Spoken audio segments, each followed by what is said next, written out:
Fold it out a little bit so it doesn't catch. Pull it out towards my van. Yeah. There you go. Push. I thought you worked out. Oh, I knew you could do it. I don't care what everyone says about you. Come on, Richard.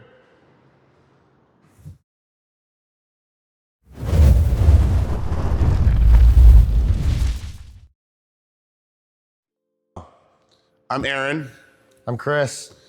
I guess what we're trying to do is just kind of introduce ourselves more or less, and let you know what we're doing. So anyway, we're here at a little play garage, I guess is what you would call it. Pretty much our own little projects. We're currently working on trying to play around with Maseratis. My experience has always been exotic cars.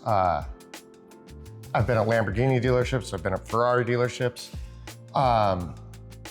and I am a Maserati master technician, former foreman of Maserati San Francisco.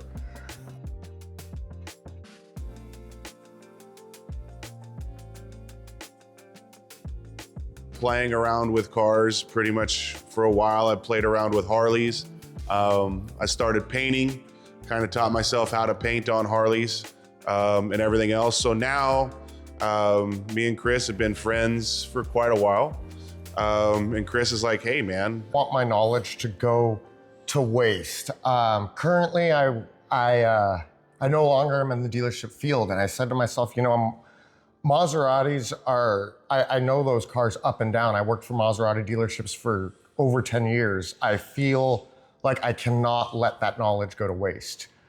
To give you some background, Stellantis owns Maserati, Ferrari, as well as a few other Italian companies, Fiat and whatnot. Around 2013, 2012, Chrysler, Stellantis decided to take over management at Maserati and really change how everything goes. They brought in the Ghibli, opened several new factories, and started a brand new model that had never been seen before. That is the next level below the Quattroporte. That vehicle sprouted a 6-cylinder twin turbo V6. Well, let's talk about the twin turbo V6 a little bit. So part of the reason why I was interested in it is because for the price, right? For the price of, so let's put it in perspective. So the first two that we got, we picked up this first Maserati that you can see here. It's the black one, clean title Maserati. Everything was good with that. It did have a seized, well, actually beyond seized motor. It was just a stationary. They pulled like all the fuses and body control modules and everything else. When we received the car, all the electronics were missing from it. Yep, so that was the first one, right? So then we sat around and we're like, okay, well, let's try and find another. I mean, at that price point, you can't even get a motor, right? So we're like, okay, well, if that's the price point, let's go find one that's wrecked and we'll get extra parts because we need extra parts and we'll just go from there. So we picked up the white Maserati. We brought the white Maserati in, we tore it apart. Brought it in, we pulled it apart, and I was like, the frame or nothing else on the unibody is damaged. It's literally just cosmetics. So we put that one back together. So now we're in two cars. Chris is in the middle of rebuilding the motor or whatever. The reason I wanted to get into them was because about the motor. It's a V6 twin turbo. Now, who actually still makes the motor? The block is made by Chrysler. Okay. The heads were engineered by Ferrari, and they are built in Italy.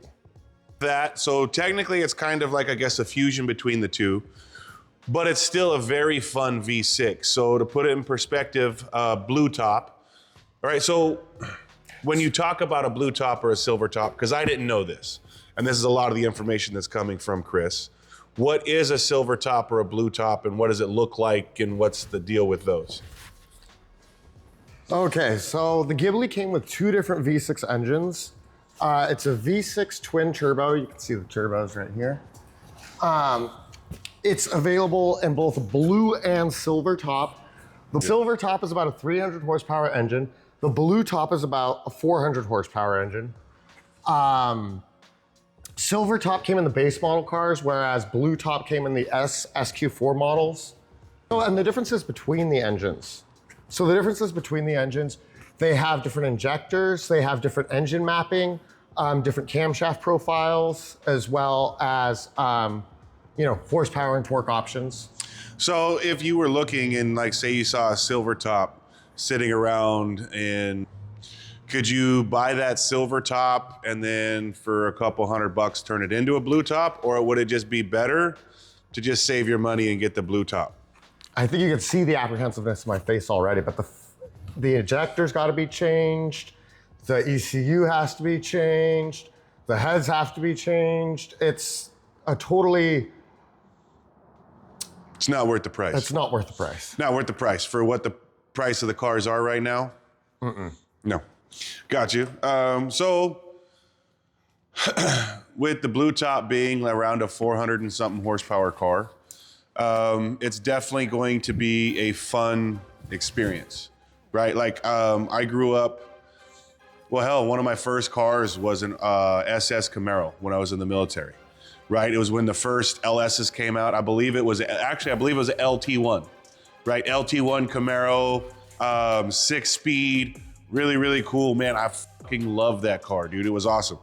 It only came with like 300 and something horsepower, right? When they first came out, it was just the SS model. So with this one having 400 and something horsepower out of V6, it should still be a fun car. The fact of the matter is that it's a really cheap 400 horsepower transplant. Yeah. All-wheel drive. Yeah, all-wheel drive. And what I like about them too is the interiors, right? I know a lot of people are, from what I've gathered, because this is actually kind of new to me, but what I've gathered is when these first came out, some of the biggest complaints with the car were the dash, like the navigation system or the stereo in the dash. They said they didn't really like it. It looked like it came out of a Chrysler, right? The switches looked like they came out of Chryslers. I know I saw one guy rip apart the gaps between the interior panels and everything else. With that being said, if I was spending, well, what were these new, Chris, when you started working on them? I mean, base model would be $60,000, and you're probably all optioned out looking more $80,000 to $90,000. So at that price point, I would definitely call those complaints and gripes.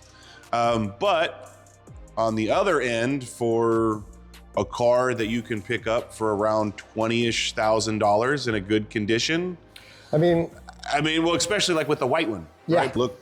When I was working at the dealership, the rule of thumb was to not ask people how they liked their car, because the complaints from the owners were things like the window switches, like you said, is the exact same window switch pack out of a Dodge. The multimedia system, when these cars first came out, they had a recall to change the dash from staying from Stellantis to Maserati. The touchscreen unit is a Chrysler touchscreen unit. In 2017, those things were changed, but that didn't happen until then, and those were the primary complaints that stuck with the Ghibli. So yeah, and I know one of the other issues with these cars is maintenance cost, right? So like, how much does it cost to change oil? Oh, you're looking at, at a bare minimum, $300.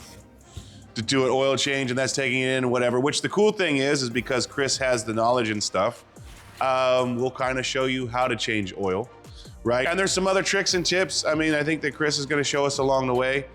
The whole goal with these was me and Chris had talked, and he's like, hey dude, I have all this knowledge, I know all this stuff about them. He's all, these are reasonably priced. He's all, we can buy them, put a little bit of time in them, and then turn around and build them how we want and actually be able to express ourselves, right, with the car. He's all, and then we can take and turn around and sell them. So that's kind of what we're looking at doing, is buying, putting our own personalized stamp on the car. Much going to use this shop to be able to express ourselves through building cars. And pretty much it's using the Maseratis as the canvas, because like we had talked about, it's already giving you something very easy to work with, right? I mean, as a somewhat car guy, it's 4-wheel drive, 400 and something horsepower, twin turbo.